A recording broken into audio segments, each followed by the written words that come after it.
അനിൽകുമാർ. ഇന്നിപ്പോൾ മുഖ്യമന്ത്രിയുടെ വാർത്താ സമ്മേളനത്തിൽ പറഞ്ഞ വാചകങ്ങളാണ് പെട്ടെന്ന് എല്ലാവരും ഇന്ന് ഞെട്ടിച്ചത്. അങ്ങനെ ഒരു പ്രയോഗം മുഖ്യമന്ത്രിയിൽ നിന്ന് പ്രതീക്ഷിച്ചില്ല. ഡാഷ് മോനെ എന്നൊക്കെ പ്രയോഗിക്കുമ്പോൾ അവിടെ എന്തു വെച്ചും ഫില്ല് ചെയ്യാം എന്നുള്ളതാണല്ലോ. അതൊരു തെറി പ്രയോഗമായിട്ടാണ് പൊതുവേ നമ്മൾ മനസ്സിലാക്കാറ്.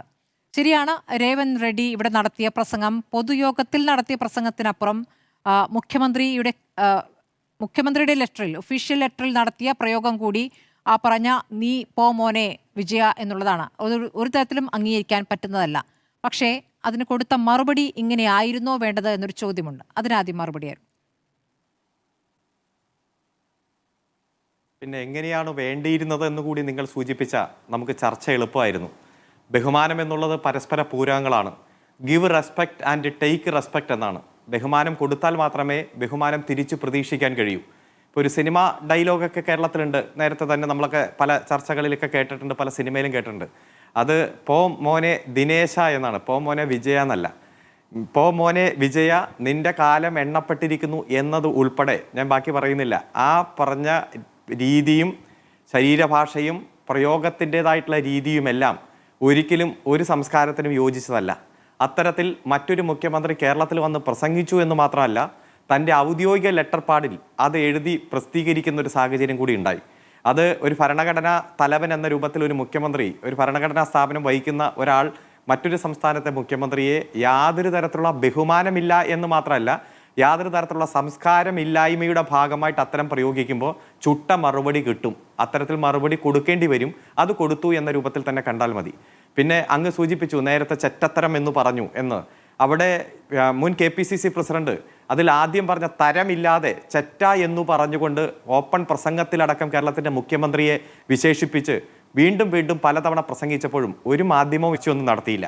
അപ്പോൾ ഇടതുപക്ഷത്തിൻ്റെ നേതാക്കന്മാരെ എന്തും വിളിക്കാം, എന്തു പ്രയോഗങ്ങളും അങ്ങ് കൃത്യമായിട്ട് ഉപയോഗിക്കാം, എത്ര രൂപത്തിൽ അതിരുകടന്ന് വിമർശിക്കാം. അവർ ക്ഷമയുടെ നെല്ലിപ്പലക കണ്ട് കൃത്യമായിട്ട് അങ്ങ് ക്ഷമിച്ചിരുന്നോളണം. ബാക്കി ഒരു തരത്തിലും പ്രതികരിക്കാൻ പാടില്ല. പ്രതികരിച്ചു കഴിഞ്ഞാൽ അത് ദിവസങ്ങൾ വൈകുന്നേരം ഇങ്ങനെ ചർച്ച സംഘടിപ്പിക്കാം, ഇടതുപക്ഷത്തെ ആക്രമിക്കാം എന്ന രൂപത്തിലാണെങ്കിൽ അത് അംഗീകരിക്കാൻ കഴിയില്ല. ഏതായാലും ഇവിടെ വന്ന് ചുണ്ടങ്ങ കൊടുത്ത് വഴുതനങ്ങ മേടിക്കുകയാണ് അദ്ദേഹം ചെയ്തത്. കേരളത്തിൽ പൊതുയോഗത്തിൽ വരാം, രാഷ്ട്രീയം സംസാരിക്കാം, ഏത് തരത്തിലും രാഷ്ട്രീയപരമായിട്ട് വിമർശിക്കാം.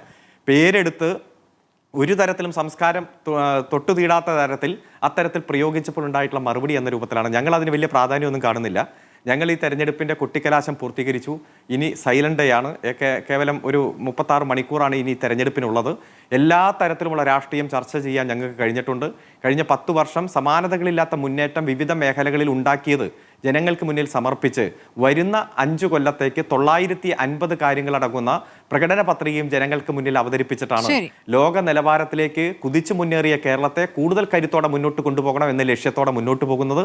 ആ ഞങ്ങൾ ഉയർത്തിപ്പിടിച്ച രാഷ്ട്രീയത്തിന് എല്ലാ വിഭാഗം ആളുകളുടെയും പിന്തുണ കിട്ടും. ഇതിന് മുമ്പെങ്കുമില്ലാത്ത വലിയ ആത്മവിശ്വാസത്തിൽ തന്നെയാണ് ഞങ്ങൾ. 10 വർഷത്തെ ഭരണ തുടർച്ചയുടെ ഭാഗമായി ഒരു ഭരണവിരുദ്ധ വികാരവുമില്ല. ഒരു ഭരണവുമായി ബന്ധപ്പെട്ട കാര്യവും UDF ചർച്ചയ്ക്ക് ഉയർത്തിയിട്ടില്ല. അതുകൊണ്ട് തന്നെ ഭരണവിരുദ്ധ വികാരമില്ല എന്ന് വ്യക്തമാണ്. ശരി, അതാണ് നിങ്ങളുടെ വാദം. അതിന് ദീപ്തി മേരി വർഗീസ് മറുപടി നൽകട്ടെ.